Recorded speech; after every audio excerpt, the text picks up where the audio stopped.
right, guys, happy Wednesday, August 21st, coming to you excited, coming to you before I head out to Fairfield. I'm going to go to the Fairfield office today. And so, you guys, I'm just feeling very, very grateful. Once again, I have the opportunity to take Silas to school. Those moments in the morning, that fun time with us, that laughter. He always wants me to make a funny video. Like, I will always cherish those moments. So you guys, they look at that as some of these are core moments for them, right? And I know there's going to be a time that he may not want me to walk him into his gate and give him a hug and give him a little pep talk before I send him off. But for now, he really, really enjoys it, and he's my best friend. So I'm really, really grateful to be a parent this morning. So in true keep it moving fashion, I'm going to have somebody bring us out on the field, and that person's going to set the tone, set the sentiment, and share with us what the group needs to hear on this beautiful Wednesday morning. That person's going to be Michael Swanson. You were here early, my man. You got your camera on. So Michael Swanson, what's the sentiment of the morning? What do you want everyone to hear, know, feel? Let's go over to you, my man, and hit them. I just want everybody to grind, man. It's Wednesday. It's hump day. You know, it's halfway through the week. Week's almost over. If you don't have anything under contract, grind it out. You know, make all your calls, get outside. And just have a great second half of the week, man. Let's kill it. I love it. And Michael, did you just get back from New Orleans? New Orleans? New Orleans. All right. So tell me, what's one thing I've never been. I want to go. What's one memorable experience that you had in New Orleans? I'll tell you the one thing that I always we went out there to move my oldest daughter into her apartment for her junior year at Xavier University. So that was cool. But one thing I always love about New Orleans is the food. You get a whole bunch of food, and it's really good, and it's really cheap compared to what we pay out here. So I ate my butt off. I had a good time. The heat, the humidity is crazy. I didn't like the heat too much, but the food is amazing. So I see catfish nuggets everywhere and crawfish. The crawfish has to be cooked a certain way. I've eaten it before. It has to be cooked a certain way. The oysters, the charbroiled oysters out there are crazy good. If you like oysters, you'll love them in New Orleans. All right. Well, I love oysters. I've always had them cold. I've never had a hot oyster, ever. Really? Never. I don't even like them. I hate them raw. It sounds weird to me. Oh no, I've had a deep fried one at some a fair or whatever. But overall, I'm glad to see you. Thanks for being here. Thanks for sharing your sentiment.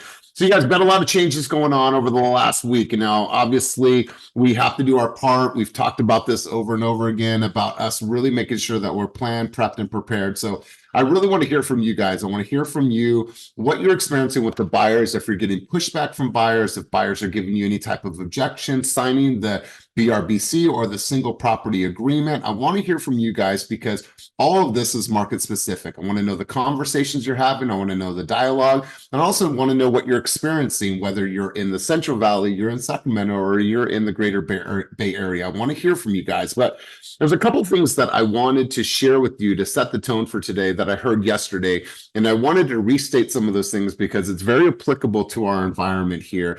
And there were 7, but I only wrote down 4. And so I don't have to go through all 7 of them. And the first one I thought was really, really, for me, it stood out. And it was really important that I shared this with you. So the first one was, be so great, you can't be ignored. And I heard that and it really resonated with me, right? That show people how great you are, that nobody can ignore you. They see you, they see your hustle, they see how you show up, they see how you practice, they see how you train, that your success and your activity and your action can never be ignored because people see that. So be so great, you can't be ignored. Number 2, take care of the work and the work will take care of you. And when I say that, let's talk about branding. Who's somebody that comes to mind when I say that phrase? Somebody that frequents this group here.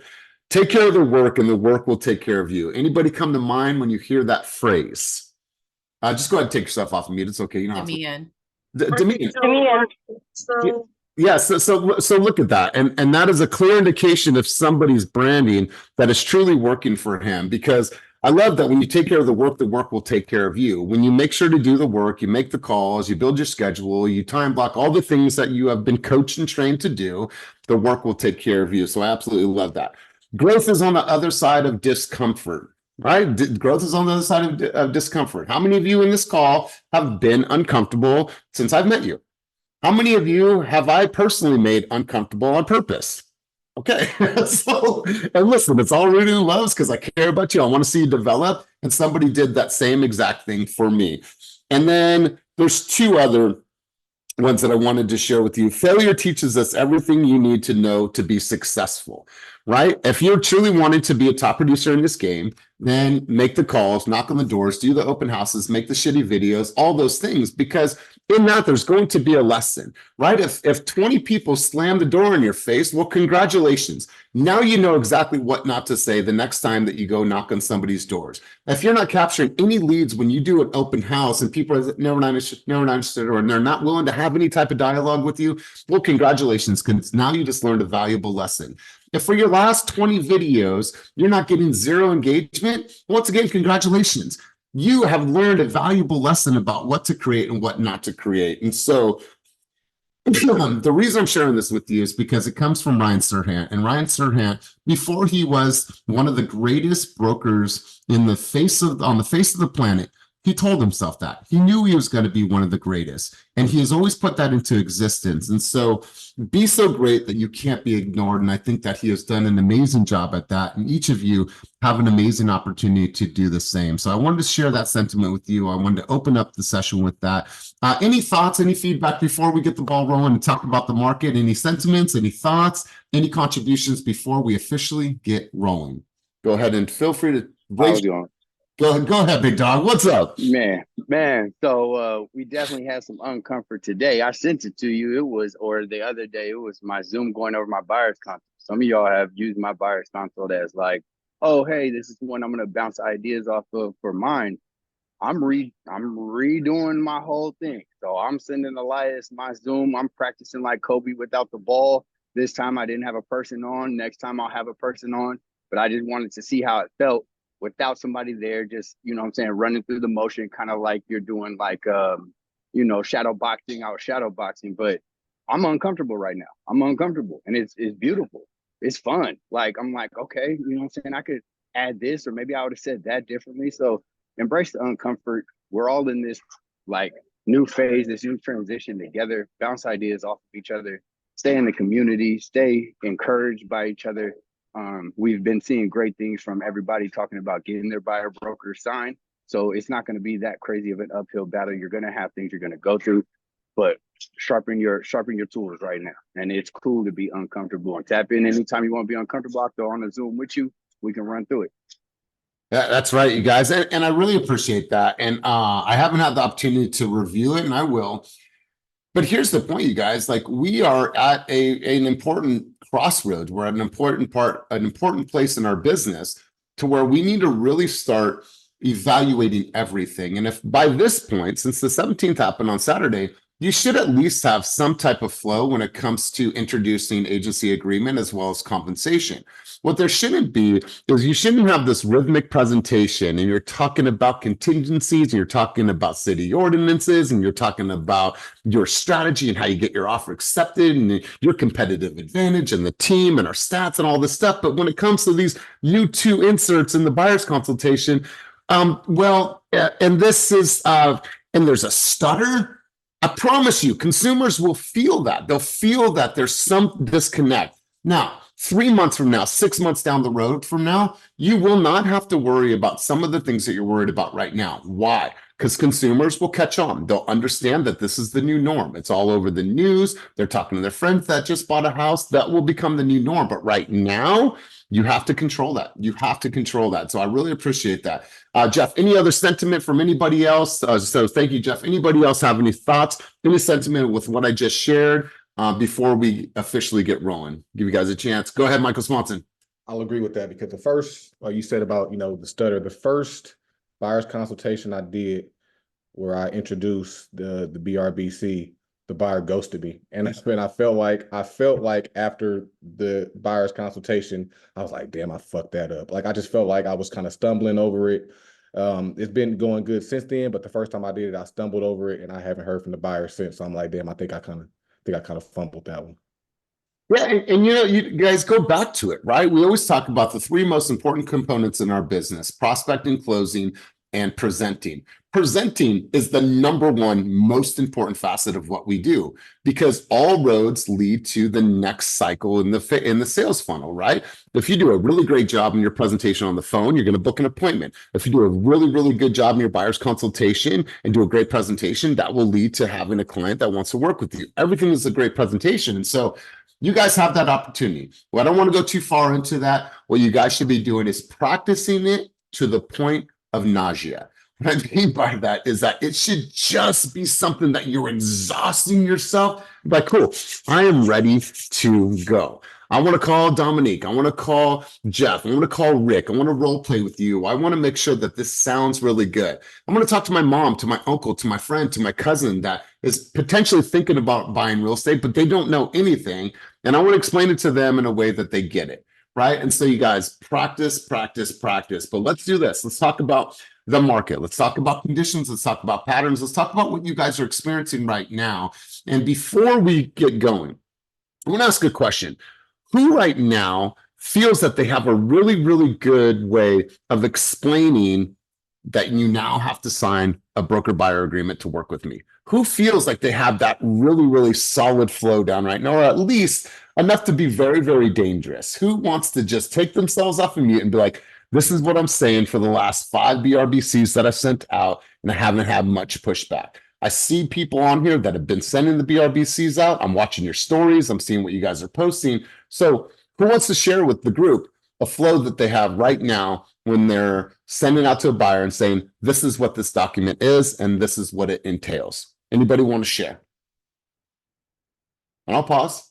I'll wait. No, nobody wants to throw themselves in right now. All right, well, then we got some work to do.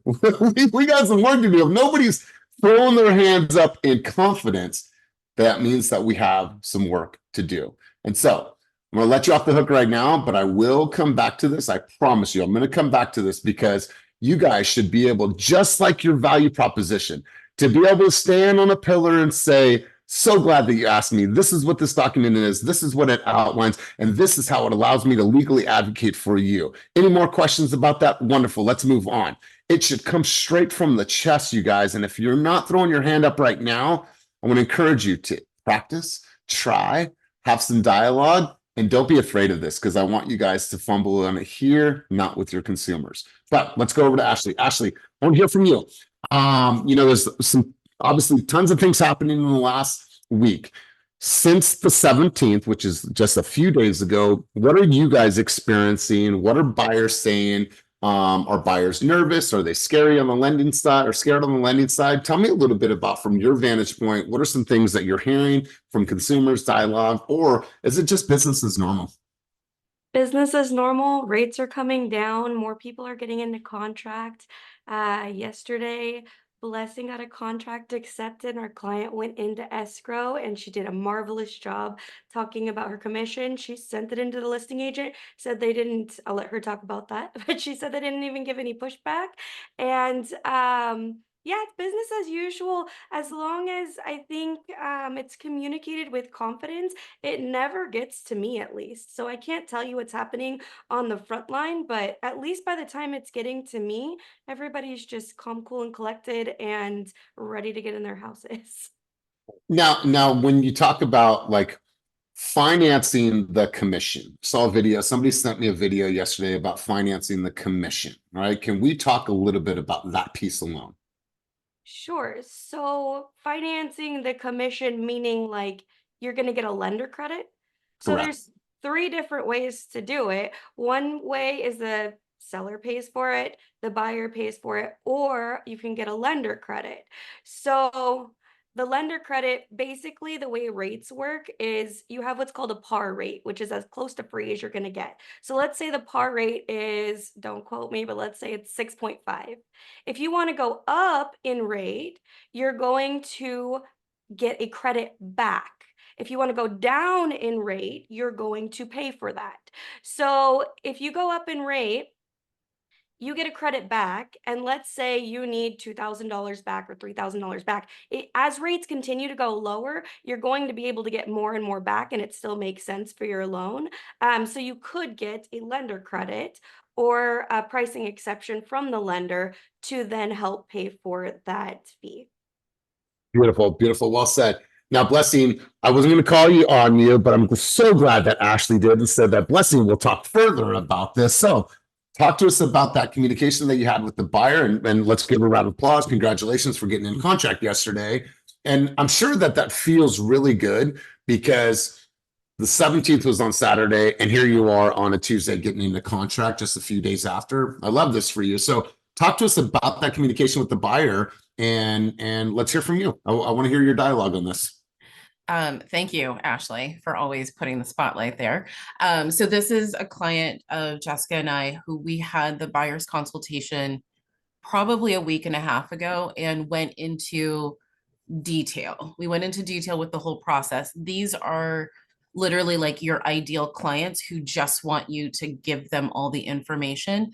So in our consultation, we went over everything as far as like not just what the team brought, but what we could do, and then going over the entire process with such like clarity and confidence for them that by the end of it, when we said, well, the next steps is that if you were happy with our service and would be willing to allow us to continue to represent you, then we'll have you sign the buyer broker representation. And here's what it says. We're going to have 3 months at most, which is right in line with your timeline, to get you into your home. We're going to outline the counties that we're looking at. And Jessica and I's commission is 2.5%. And what we're going to do is put that in as a term of the contract and negotiate for the seller to, to cover that. In the event that they don't, then that would be an out-of-pocket cost for you, because then you would be responsible for paying our commission at that point. But we're going to do our job to make sure that we get the seller to cover that so that it's not a line item for you. Sent the buyer the VRBC and it was done. And then when it came to the offer, we literally just put it in as a, I don't even think I talked to the listing agent about it. I just put it on as a term. Seller to pay the SPBB. And the beautiful thing is that when you click that button on the RPA, the form pops up. So you're already going through it. Literally felt like nothing else other than negotiating, the length of the inspection contingency. So when we sent it over, everything was clean, which is what they needed, that we got it accepted with a very small counter almost immediately. And Jeff, I was going to, but there were some things happening in the background, and I won't say that I feel dangerous with the BRBC. I think that I've just approached it as this is just the flow of the forms. This is the flow of the buyer's consultation. They don't know anything different. And the beautiful part is that with new clients, they don't know any different. So as long as we go through it, and I've always felt very confident with my buyer's consult that just flowing right through it. And then that point of, if you like everything I've said, let's go ahead and sign this, and then I can get to work for you and keep going further. And that's really the way that Jessica and I and a couple of the other agents I've partnered with have been approaching it.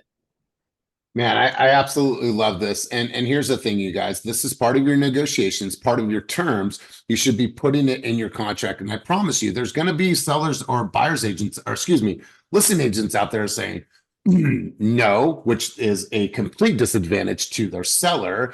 But there's going to be the smart listing agents are going to be out there, and they're going to say, you know what, Blessing, my client is open. So make sure to put it in your terms. We're going to present that, and they're absolutely reasonable. They're open for negotiation. So that's what a smart listing agent will do. And a smart buyer's agent, in this case, is going to put it in the terms, and they're going to write it, and they're going to send it as part of their strategy. So love this. Now, Blessing, let me ask you a quick question. Say the same buyer said, well, we met with somebody last week and that they said that they would do it for 1%. What would have been the communication there? They met with someone who was willing to do it for less, is what you're saying. Correct. Okay. Well, when you met with them, what was the reason why you didn't go ahead and sign with them at that point? Because we had our appointment with you. Wonderful. So looking at the fact of all of the value that I've provided, this is why the commission that I'm charging is what it is, because of all of the leverage. Now, you 100% have the opportunity to go back to that 1% agent and work with them. It's your prerogative. If something falls through, I will be right here to take it, like to pick it up and clean that up for you and get you to the finish line. But what I'm charging is what it is, because I have all of this value, and I'm hoping that you see that we're going to be in your corner the entire time and are comfortable with this. But again, my goal, my job is to make sure that the seller covers that so that you never even, have to deal with it. But I'm open to having a conversation later on if I can't meet that need. How does that sound?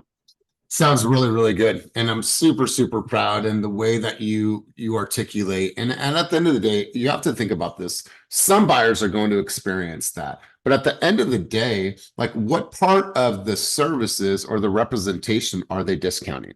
Oh, I'm curious to know. So I charge 2.5, they charge 1%. What part of the entire process are they discounting? Is it the reviewing of the documents? Is it the reviewing of the reports? Is it the breaking down of the RPA? Like, what part of the process are they discounting for you as a consumer? Right? And like, you got to hold firm to it. You have to hold firm to it and be confident that there's going to be discount people out there. There's always been discount listing agents, always been there. But when you have such high standards and you operate based on principles and standards, that's just the pillar that you stand on. And if someone wants to go work with a discount agent that's not going to review disclosures, not going to review HOA docs, not going to spend the time negotiating hard on their behalf, then that's on them. Like you said, that's their prerogative. That's their prerogative if that's truly what you feel is going to serve you. So really great stuff. Let's go over to Cynthia. Cynthia, you had a hand up, and then yeah, go ahead. I have a question. So you said that it would be a disadvantage to the seller. Can you elaborate on that a little bit? What part? Go back. About them not signing or not granting a concession or granting or accepting the offer as is. So it's a disadvantage to the seller if the listing agent says that there is a set amount, meaning that, yeah, go ahead and submit your offer and we'll give a 2% concession. That's a disadvantage to the seller, because a buyer's agent might have been able, or the seller listing agent could have been able to maybe negotiate with Blessing and maybe get that a little bit lower. You never know. So I say, as a listing agent, I don't think that giving the number right out of the gates is going to serve your seller. I believe that if you say, no way, no how, we're not going to offer any type of concessions, maybe that buyer's agent will choose not to write on that home. Instead, a smart listing agent is going to say, submit your offer. Our seller is reasonable to look at all offers, and we would be open to that, but it's all going to be based on the terms of your offer, right? It's all going to be based on the terms of your offer. So if the offer is legitimate, it has the terms, it meets our deadlines, we're going to net what we want to net, and even paying out a little commission, we're still netting what we want to, then yeah, it's all going to be based on the terms of your agreement. That's it.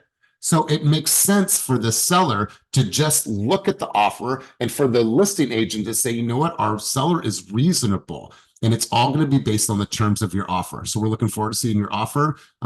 Thank you for writing, right? That's why it's a disadvantage. That's why it's a disadvantage. Let's go over to Rick, and then let's go back to Blessing. Let's go, Rick.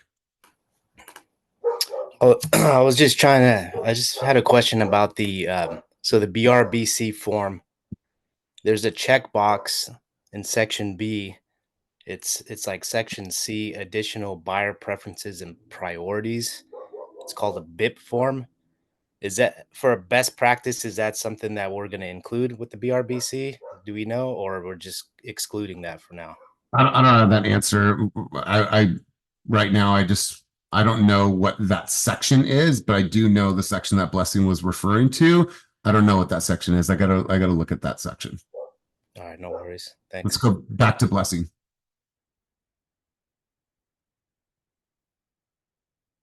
Blessing. Sorry, I did switch to the car, but Jessica and I have a. Sorry, you're cutting out, Blessing. Blessing going once, Blessing going twice. All right, cool. We lost Blessing. We'll come back to Blessing. But let's go to you guys. What are you guys experiencing right now when you're writing offers, the communication that you're having? Let's go over to Ophelia, and then when Blessing's audio comes back on, we'll go back to Blessing. Let's go, Ophelia. Good morning. So I wrote up an offer and thank God it got accepted.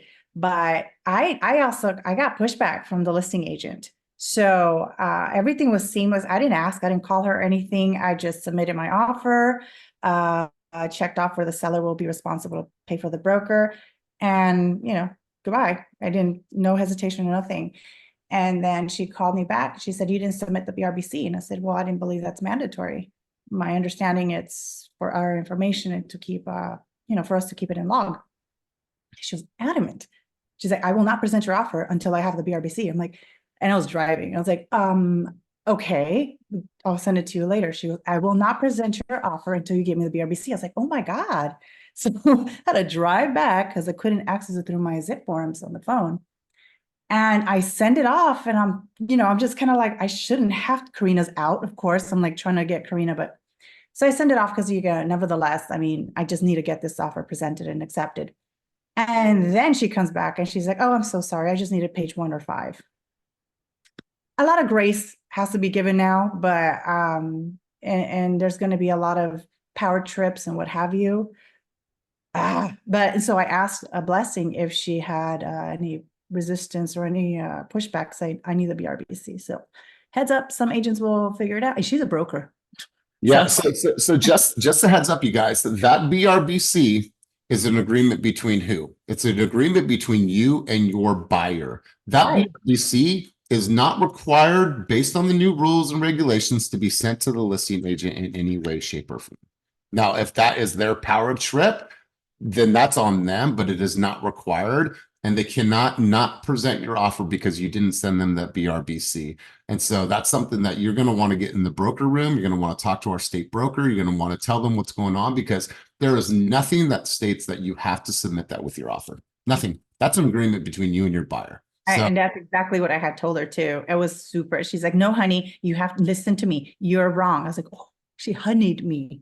Ooh. I was like, "Ah, just take it back in." I'm like, all right, let's just, I just need to get that offer accepted. Let's just, again, first offer submitted, first in the counter. And I swallowed pride. I said, it's not about winning the argument. It's about winning this offer, getting accepted. And sure, the seller didn't, skip a beat, signed it all off. We're good. But that interaction was where, I need to get, I was like, it's true. I'll get onto EXP. And so get let's talk about the actual offer. So you got your offer accepted, and what was your ask in the offer for compensation or concessions in the form of compensation? Well, in this case, the property had been on the market for quite some time, so I knew it was only going to be 2.5%. So I went to 2.5%, and again, didn't ask for anything up front. It just was like business as usual, and it was business as usual, for the exception of the agent having this power trip. On the flip side, with the buyers, I had a kind of a head start because it's a referral from an agent from Southern California. So that agent is the mother of my buyer. And so she had told her already, be prepared that this is happening. You need to sign a BRBC. You're going to need to pay a commission if the seller's not. So, I kind of, it was nice. I didn't have to do a lot. So, but I have already spoken to another client about the BRBC and explained it to them, how it goes and what's the flow and what is the strategy to get the seller to take care of the compensation. Well, good stuff. And congrats on getting your offer accepted. Let's go over to Ilona, and then we'll come back to Blessing. We had lost your audio for a second, but Ilona, let's go to you. Let's talk about the market, or did you have additional contributions? I just have a question. In this situation where the listing agent is requiring the BRBC to be presented with the offer, which I've heard is something that happens a lot, I know we're not legally obligated to provide it, but if we want the deal to happen, would it be okay for us to redact certain aspects of the BRBC that have nothing to do with the listing agent? For example, them knowing how much I've negotiated with my buyer in regards to compensation is between me and my buyer.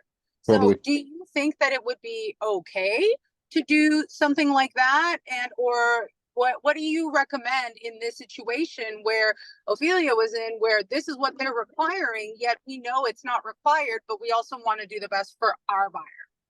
Yeah, I think at that point, then you're going to want to consult with the broker or consult with Karina. And if you are going to send it out, then obviously you're going to want to redact that information. They don't need to know the agreement that you have with your buyer. because that's going to be a negotiation item for you. And so there should be no reason why they know exact percentages that you're agreeing to have your buyer pay you. So if in this case you had to redact some information and send it out with your offer because you have a power tripping listing agent. Yeah. And you guys, once again, this is one of those gray areas. We're 1 week in, so we're going to give ourselves all a little bit of grace as we figure this out. But I do know that it is not required for the listing agent to have that because that's an agreement between you and your buyer. So more information to come on that. We'll circle back on that. Let's go Blessing. Let's go to Onto after Blessing. I'm going to cut my video just in case. So a really great conversation and questions about this. And one of the things that we always have to look at, and Jessica and I are at an advantage because we had a listing last month that the seller wasn't offering any compensation and the forms hadn't been provided yet as far as the SPVB, and the new updated RPA. Our job when we submit that contract is to abide by the four corners of that contract that we have. There is nothing on the RPA as it stands right now that requires the BRBC to be provided with it. The only thing that we need to provide is that seller promise to seller to pay buyer's broker compensation. Yep. Yes, that SPVB form. And when we submit it with that, that's all that they need. They don't need to know the rest of it. And I think with a lot of people who don't understand, I think that's the upper hand that we get right now with being at EXP and being with the team is that we've been reading about this and preparing it for months. And there's people who are literally starting yesterday. So we have that advantage and we have that ability to educate. And, you know, when someone honeys you and it's like, I understand that there's a lot of changes right now, but my broker and also like the new NAR rules only specifies this. If you want to get an exception, if you can get something in writing from my broker, I will be more than happy to oblige you in this case.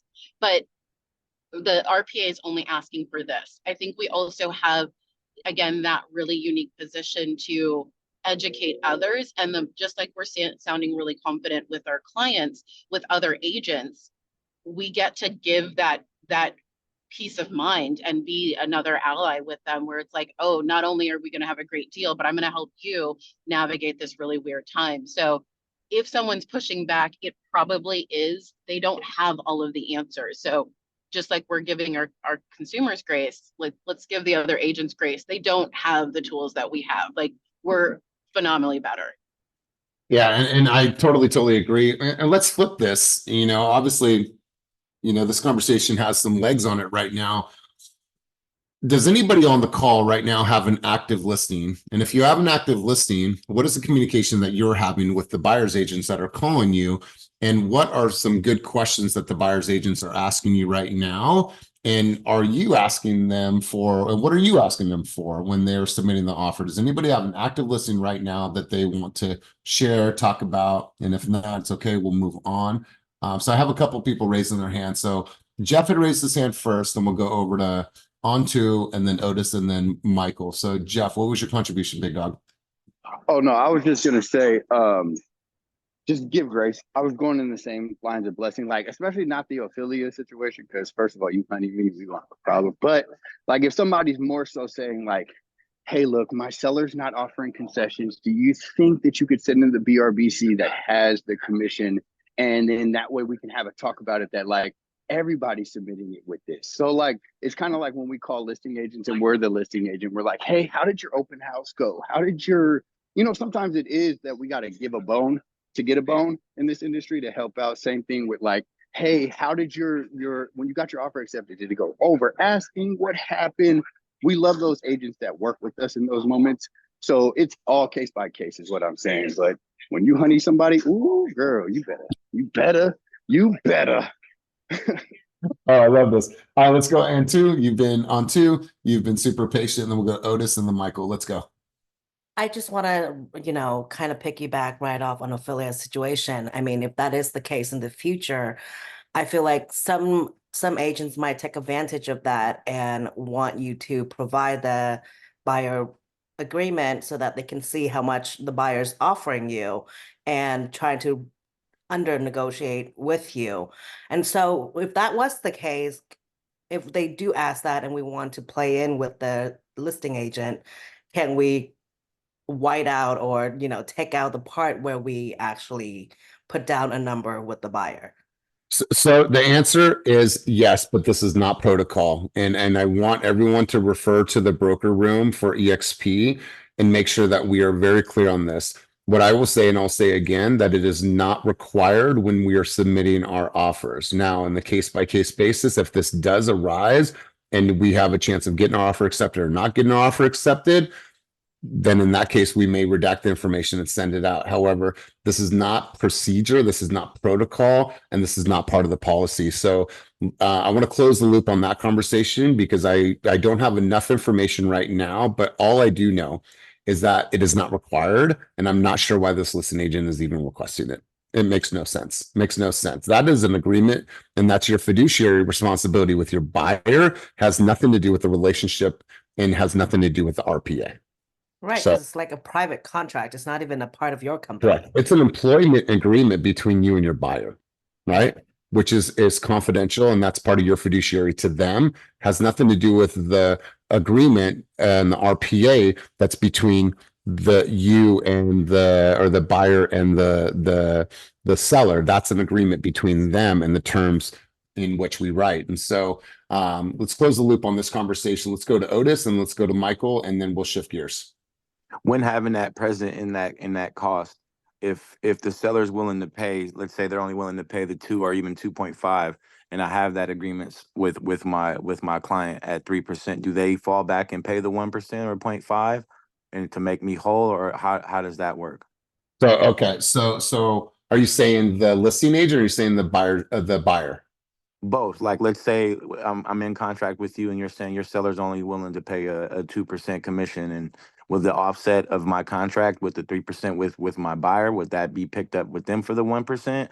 Or how does that work? No, so you can go down, but you can't go Can't up. go up. Yep, correct, Otis. And so that's why you guys making sure that you're putting 2.5 or 3% on your RPA, or excuse me, on your BRBC, that's going to serve you, because when you start to get into negotiations, if you agreed with your consumer that you will work for them for 2%, but then on the listing side, you're talking with the listing agent, he says, yeah, my seller will offer 3% concession. There's a 1% there that does not go back to you as an agent. Now, can you potentially negotiate that 1% goes back to your seller or back to the buyer in the form of non-recurring closing costs? Then yeah, then it offsets that 2% that they're giving you. But that 1% unfortunately does not go back to you. Now, in the future, Otis, are we going to see maybe some addendums, maybe some modification of terms to allow the buyer's agent to be able to take advantage of that additional percentage if there is an additional percentage? We may say that in the future, but as of right now, you are only allowed to accept what is in your BRBC that you have stated from the onset of working with that client. Does that make sense, Otis? Yeah, because I was trying to incorporate that too, as like, work with me. I'll be able to use that in some form of a credit for you too, as well. So that clarifies it a lot. Thank you. All right, big dog. Let's go, Michael Swanson. Yeah, so my sellers just accepted an offer yesterday, and of course I didn't ask for the BRBC, but the agent that sent the offer, with her offer, she sent over a form, and it was from her brokerage. She sent over a form that basically said her agreement with the buyers were 3%, but she'd be willing to take 2.5% if it was covered by the sellers with no additional charge to the buyer. So I'm not sure if that's something we can do. It wasn't a call form, it was a form, directly from her brokerage. So I'm not sure if that's something we can do, or something along those lines. So walk me through the scenario one more time. So she submitted an offer, said that she's willing to take less of a percentage from the seller. Right. So the offer says that her agreement with the buyer was for 3%, but she'd be willing to take 2.5 if that 2.5 came from the seller with no additional charge to the buyer. I think that those terms make sense. I mean, why wouldn't she offer or ask for the 3%?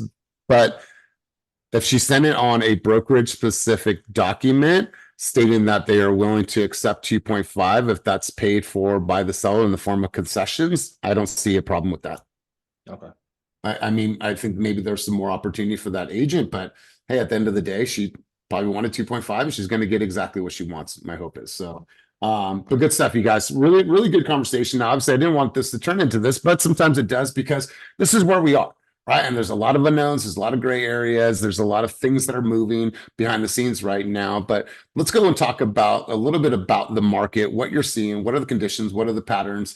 Damian, let's go over to you. I know that quite a few of you have gotten into contract in the last couple of weeks. So I want to hear from you guys. Let's talk about the markets that you're serving. Let's talk about the reports that you're issuing out to your consumers, the videos that you're dropping. Let's hear from you guys. Let's go Deep Bledsoe first, and then anybody else. Feel free to raise your hand, get involved in this conversation. Don't be shy. Yeah, I have a active listing and haven't gotten too much interest on it yet, so I haven't encountered anything with the BRBC yet, but I'm anticipating that. And my seller is already educated on what we have to do in order to get this home sold. So they're definitely not one of those that are saying they're not going to pay a buyer's agent, because I just explained, that's not really too realistic, but they do have the option. You know, you have to tell them that they have an option there to negotiate. But on this deal that me and Dan have in contract now, there were $13,000 in repairs that came up in the inspections. And even though it's a lower price point, my buyer still wanted certain things taken care of that weren't urgent, but they'll need to be addressed at some point. So we asked for the whole $13,000 in the form of a concession. And we knew we wouldn't get that total amount, but my strategy was to start high and see what we can get out of them, at least half of it. And so sellers came back, said they'll do 5,000, and my buyer is like, hey, I need at least half of this to make it fair. And the seller's agent is just being super rude to me, telling me I'm being unrealistic and just being an ass about it. But I stuck to my guns and I'm like, hey, I'm doing the best thing for my client here by trying to get as much of these repairs paid for as possible. And they ended up meeting us halfway and doing 6,500 in concessions. But just that to say, I'm not too familiar with the Sacramento market and how it's been moving, but at the same time, across the board, I'm always going to advocate for my clients and try to save them some money where I can, regardless of what the other side is telling you. I know it's a lower price point and they're not going to net that much money from it, but at the same time, that's not my problem. I'm here to make sure I get what I can for my client. And I did that and they're happy and we should be closing by Friday. So just chiming in to say, keep negotiating and keep working on the behalf of your client because, it works to ask questions. I love this. And you guys, let's just be real. Sellers will always try to have a stronghold, meaning that no way, we're not doing that as is. We're not fixing that hole in the wall. We're not doing anything to the yard. Like they'll play hardball, you guys. They're walking into this knowing that, all right, well, we have an upper hand. And so a seller will from the gate say no way, no how. And then the terms of the offer and how great of a negotiator you are will change that sentiment. Right? It's kind of like the person that is just and like they have this tough exterior. And then by you asking questions, by you doing what you're skilled at doing, by you writing the proper terms in your offer, what happens is that the arms start to release. And when the arms start to release in the context of this conversation, that means that people are open to having that dialogue with you, open to doing things that they said 2 days ago, no way, no how. And so that so much of that comes down to your ability to negotiate, talk, and really look behind corners. What I mean by that is that so many sellers will say one thing, but they don't necessarily mean that. And when you start to ask and get into negotiations, things change. Things change. And when you write a solid offer that has the terms and they're going to net what they want to net, even if you're asking for a concession, all things change. All things change when they start to see that money. So really good stuff to me, and congratulations getting in contract. Let's go over to a couple of people. I want to hear from you guys. You're writing offers. You're in the market. Just Bling, you're here. Did you change your setup, Just Bling? It's not as blinged out as it normally is. Yeah, I had a little bit of an ADHD moment yesterday and impulsively took my workspace out of my office bedroom into my dining room just to give myself a little bit of a refresher. Okay, cool. So I don't know if this is permanent, but it gave a little bit of dopamine and excitement to my workspace. I get it. I get it. I get it. So let's go to you. Let's hear, what you're experiencing right now from a market conditions when you're writing down offers, when you're showing homes right now. Give us a quick sentiment of market conditions, market update from your end. I'm starting to see a couple of things, and being completely transparent, I've been on the struggle bus with my clients lately. I've lost a few clients left and right due to them just being exhausted from the interest rates being higher and like really trying to be, how do I say, like there's certain conditions they have to meet. Like one client in particular, we could only go up to like a certain threshold. And so anyways, I ended up switching them over to another lender and was able to get them qualified for higher. So that was a very long way to say that I've lost clients recently. And the clients that I do have, what I am seeing in the market is that some properties are sitting a little bit longer. And when I was listening to the NAR report yesterday, or the Bay East report yesterday, I was starting to see that a lot of cities actually had like double the inventory that they had last year. And I wanted to make sure that I was like, what I was seeing was factual. And so once I saw that video, I was like, okay, cool. Houses are sitting longer. There's a little bit more inventory and more opportunity for negotiation. God, I love it. I love it. And listen, we've all taken a ride on that bus before. We've all taken a ride on that bus before. But one thing that I've learned about you is that you're resilient, that you will find a way to persevere no matter what. And I've been saying this, we are all going through these changes, but so are our buyers, right? And the buyers might be fearful today because of the unknown, or think that now home ownership is out of reach because they don't know where those funds are going to come from. Because what they're instantly thinking is, I don't have the money for a down payment and to pay a real estate agent $15,000. I just don't have that right now. So now they're thinking maybe they have to put their dreams or their focus on hold. Well, there's so many different creative ways, and you, as well as everyone else on this call, being strong negotiators, can find a way for our consumers. And so we've all been on that bus before. What I know about you is that you'll find a way to win no matter what. But I appreciate you sharing, appreciate the vulnerability as always. Let's go to Dominique Curtis. Dominique, great to see you. Long time no see. Tell us what your contribution is, and great to see you. Great to have you. Good to see you guys too. I've noticed that I've had a hard time with the buyers that I have in that I planted seeds with who are in the condo market, and also on the appraisal side, finding comparables to completed report, because the condo market has just took a big hit. So what that made me do was I had to go on the backside and figure out what can be done differently on both ends, buyers and on my other work career.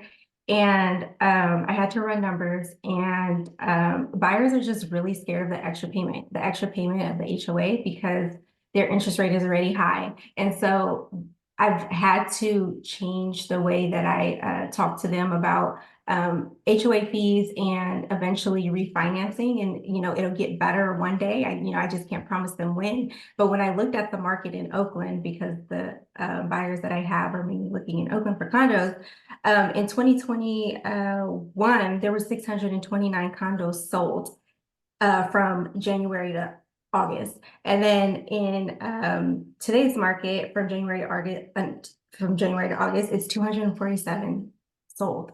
That's a big dip. And to think that the average median sale price too has took a dip, like it's just been and even though it's not so competitive, buyers are still running from the condo market. Like they just don't want anything to do with it right now. Even though condos are sitting, they just aren't going for it. And so I've noticed that the biggest hit that's been taken, even not just running Oakland, but running, Hayward, San Jose, condos have took a really big hit. And from your vantage point, why is it just HOAs, or is it people have a propensity to want to live in single family residences, or people having kids and they're building a family? Like what other factors are playing into this? Yeah, I find that the biggest factor is the HOA. There are single family homes that have HOA, we know that, right? Like new builds and stuff, but it's also what you get for it. They just can't fathom the price with the HOA and what they get. And it just doesn't make sense to them. So trying to find that talk to where it's like, no, it's worth it, but you can't really tell somebody what it's worth, right? And so they're just running from the market because the prices are definitely dropping. I see the average dropping from 2021 down to 2024. The average price has dropped, but it's still high to where they just can't fathom it. And I'm finding that it's mainly just about the HOA. Mm. Yeah, really, really interesting. And there's some places in Oakland, San Francisco, obviously, that their HOAs are super, super high, and that's obviously a consideration. I like what Damian said in the chat below. They believe that they have a shot at single family homes, and depending on who they are, demographic, what they do for a living, how they live their life, the lifestyle that they want, outdoor space, and all that. There's tons of factors that go into that. So, Ashley, let's go over to you, and I appreciate your contribution, Dominique. Let's hear from you, and then we'll start to wrap sesh. Hey, I just wanted to point out, and I had to look it up. I'll put it in the chat or I'll email it out.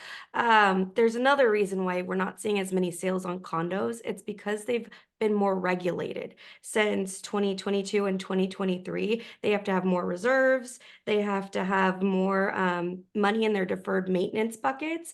And so a lot of these condos are falling out of contract because they're not meeting these new regulations, along with the high interest rates and the HOA. There's just a lot that goes into that. And the reason why they're not selling as much. Yeah, I really appreciate that. Yeah, drop whatever you have down in the chat. Let's go back to Ophelia, and then we will, that'll be the last contribution. Really fast, and Ashley, you can probably check this into further. I was at the board yesterday, and a lender went on to say that condos are being hit as well because they're asking for a certain exclusion or a rider. So they're looking at the master policies, and they're not, and it's something, I forgot what it's called. So if a car hits them, it hits the pool or something, not the whole complex is going to have to be, kind of subject to it. So they're asking for the specific exclusion once you receive that master policy. So something about the loans have changed in that respect too. Sorry.